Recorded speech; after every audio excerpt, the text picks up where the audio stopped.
السلام علیکم ناظرین اور خوش آمدید۔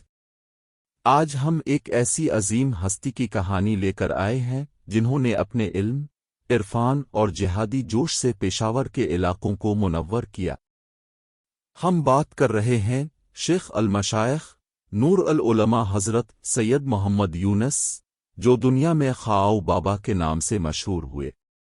یہ صرف ایک بزرگ کا قصہ نہیں، یہ ایک ایسے مجاہد کا باب ہے جس کے فیوز آج بھی ہماری سرزمین کو روشن کیے ہوئے ہیں۔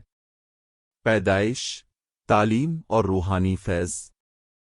خواؤ بابا افغانستان کے علاقے خاوا میں پیدا ہوئے۔ یہ گاؤں کابل کے قریب لوگر کی وادی میں واقع ہے اور اسی نسبت سے اب کا نام خواؤ بابا پڑا۔ اب کا گھرانہ ایک علمی اور روحانی پس منظر رکھتا تھا۔ ابتدائی تعلیم اپنے والد ماجد سے حاصل کی اور پھر علم کی پیاس آپ کو کابل، غزنی اور لوگر کے جید علماء تک لے گئی۔ اہم بات یہ ہے کہ آپ کا تعلق بغداد شریف کے گیلانی سادات سے تھا، یعنی اب حسینی سادات ہے۔ اس روایت کے مطابق آپ کو سلسلہ عالیہ قادریہ کا فیض اپنے والد ہی سے ملا۔ قادریہ کی نسبت کے بعد اپنے وادی پشاور کا رخ کیا۔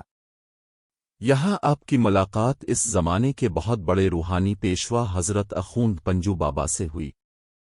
خواؤ بابا ان کی صحبت میں رہے اور اخوند پنجو بابا نے انہیں نہ صرف چشتیہ صابریہ بلکہ سہروردہ سلسلوں کی خلافت بھی عطا فرمائی۔ یوں خواؤ بابا بیک وقت قادریہ، چشتیہ اور سہروردہ تین اہم سلسلوں کے وارث بنے۔ جہادی کردار اور مرکزی حیثیت۔ خواؤ بابا کی شخصیت کا ایک بہت بڑا حصہ ان کی جہادی سرگرمیاں ہیں۔ آپ نے صرف واعظ و نصیحت نہیں کی بلکہ عملی طور پر دین کی سربلندی کے لیے جد و جہد کی۔ اخوند پنجو بابا کی سرپرستی اور سلطان محمد گدون کے تعاون سے اپنے ابا سندھ، دریائے سندھ، کوہستان کے علاقوں میں ہونے والی جہادوں میں بھرپور حصہ لیا۔ اہم نکتہ، اخوند پنجو بابا نے خواؤ بابا کو دو بڑے قبائل کی قیادت سونپی۔ ان قبائل کے مجاہدین طور و ڈھیری کے قریب ایک مقام پر جمع ہوا کرتے تھے۔ خواؤ بابا نے اسی جگہ کو جہاد کا مرکزی ہیڈ کوارٹر بنایا۔ ناظرین، وہ جگہ کثرت استعمال کی وجہ سے آج بھی ایجاد کے نام سے مشہور ہے، جو دراصل جہاد کے یعنی جہاد کی جگہ کا بگڑا ہوا نام ہے۔ یہ مقام آج بھی ان کی قیادت اور شجاعت کی گواہی دیتا ہے۔ وصال، مزار اور خاندانی فیض۔ زہد، ریاضت، درس و تدریس اور جہادی کارناموں کو پایا تکمیل تک پہنچانے کے بعد حضرت سید محمد یونس خواؤ بابا نے 1059 میں وفات پائی۔ آپ کا مزار مبارک ضلع مردان میں واقع ہے، جس جگہ کو آج بھی آپ کی نسبت سے خواؤ کہا جاتا ہے۔ ان کے مزار کے کتبے پر یہ الفاظ کندہ ہیں: خواؤ بابا نور العلماء، اخوند محمد یونس فیض۔ خواؤ بابا کا فیض صرف ان کی حیات تک محدود نہیں رہا۔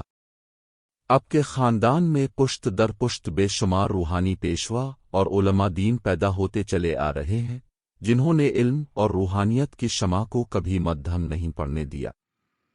ان کی علمی اور روحانی کاوشوں کی بدولت ہی یہ ملک آج تک چمک رہا ہے۔ حضرت خواؤ بابا ایک عظیم صوفی، ایک جلیل القدر عالم اور ایک باہمت مجاہد، جو در حقیقت صغیر کی روحانی اور تاریخی میراث کا ایک روشن ستارہ ہے۔ ہم امید کرتے ہیں کہ ان کی زندگی کا یہ مختصر خاکہ آپ کو پسند آیا ہوگا۔ آپ اس روحانی سفر کے بارے میں مزید کیا جاننا چاہیں گے؟ ہمیں کمنٹس میں ضرور بتائیں۔